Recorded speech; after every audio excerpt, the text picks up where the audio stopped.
So then we had two skilled fighters going head to head. Captain America versus Kraven the Hunter. Who wins? Well, let's find out. During World War II, Steve Rogers volunteered to receive the experimental super soldier serum, enhanced to the pinnacle of human physical potential, and armed with an unbreakable shield, he became Captain America.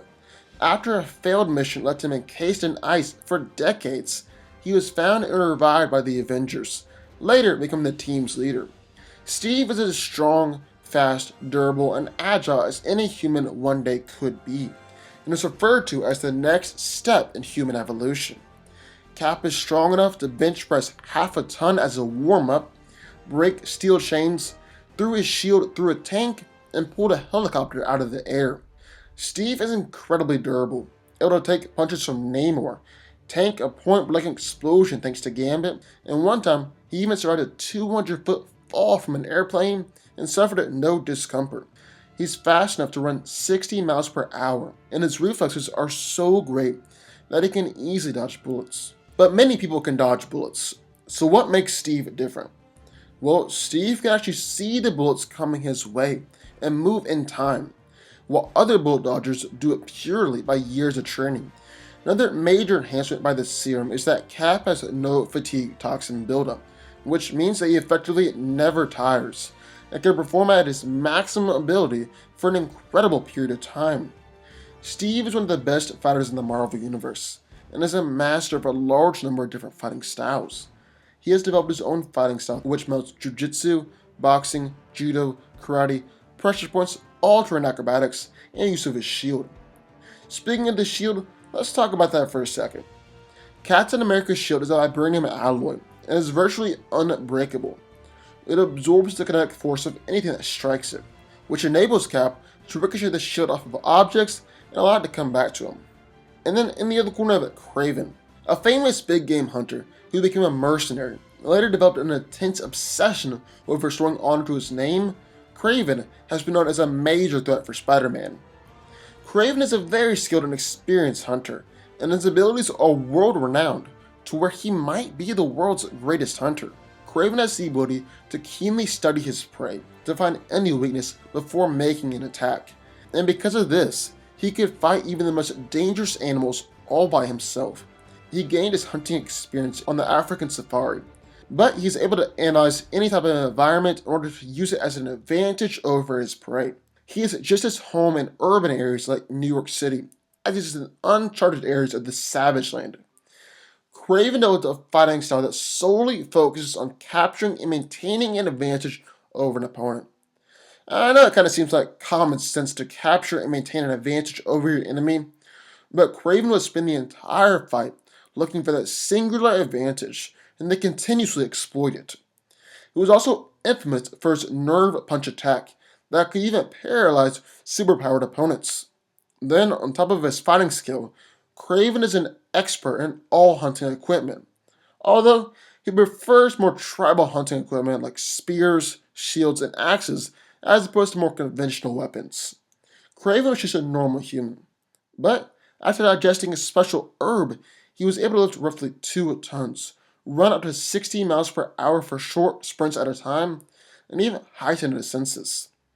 Kraven is big on hunting out of honor, so his gear consists of more tribal weaponry like the Bantu War Club, javelins, bolos, hunting nets, machetes, bowie knives, blowguns, and a custom-made gauntlet that's made from animal claws.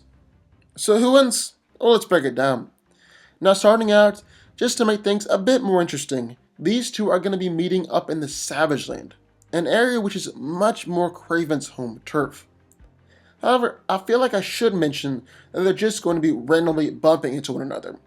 Kraven won't be hunting Cap, because that gives him a huge leg up over Steve. Kraven is very strong. He's fought against Spider-Man on multiple occasions, gone up against Tiger, who's easily able to lift 10 tons, and even dismembered a Sasquatch. However, in terms of pure raw strength, he can't compare Captain America. One of Cap's greatest strength feats was being able to lift a 12-ton concrete slab, which is much greater than anything that Kraven has shown us. Durability is probably where these two are the most equal, as Cap has taken punches from Namor, point-blank explosions from Gambit, and even attacks from Hulk, and just kept on fighting through it all. On the other hand, Kraven wasn't harmed by a point-blank blast from Cyclops, and is taking punches from a Spider-Man who wasn't holding back, and just smiled. Peter can easily kill a man with a punch if he's going all out. So that feat right there is very impressive. Then in terms of speed and agility, well, Cap continues to impress and show that he's better than Kraven. Kraven has dodged Storm's lightning, projectiles thrown by Black Panther, been able to tag Spider-Man, and Agent Venom even commented that he is faster than the eye can follow. However, Captain America's reflexes are so great that he's actually able to see automatic gunfire and react to it, run up to 60 miles per hour, and is one of the most underrated gymnasts and acrobats in the Marvel Universe. You can make a valid argument to put him up there with people like Daredevil, Beast, and Spider-Man. Steve is also a better fighter. He's easily one of the top 5 fighters on Earth, is a genius when it comes to martial arts, fighting tactics, and strategy, and Beast even commented that Steve is essentially an expert in any weapon that he picks up. However, Kraven has gone up against people like Spider-Man, Beast, and Tigra, so he definitely shouldn't be underestimated.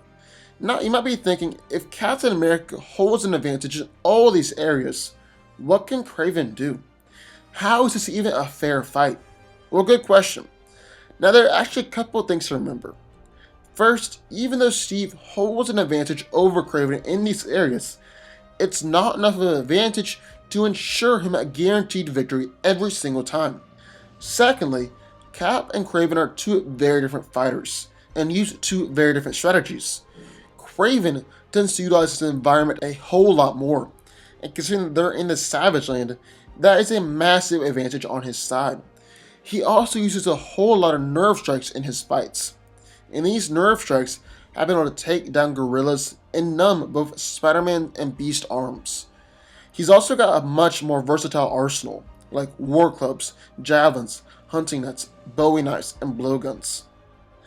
However, the problem is that he has to get past Cap's shield, and that's going to be extremely difficult, if not impossible. That shield is the perfect defensive weapon, and give it to Captain America, and well, you can basically describe him as an immovable object. Pretty much nothing's getting past it, especially if he's physically superior to you and a better fighter. Now, Kraven's nerve strikes are dangerous, but Daredevil and T'Challa are just as much experts with nerve strikes, and neither of them have given Steve too much trouble in the past. And Captain America is surprisingly agile and adaptable in an environment like the Savage Land, even if he does stick out like a sore thumb with his spangly outfit. At the end of the day, Captain America is just slightly too much for Kraven to handle, even though it would be a difficult fight, and Kraven could definitely claim some victories. But what do y'all think? I would love to hear your thoughts. Just sign off in the comments down below. Also, be sure to subscribe button. More videos just like this one every single day. And I'll see y'all next time.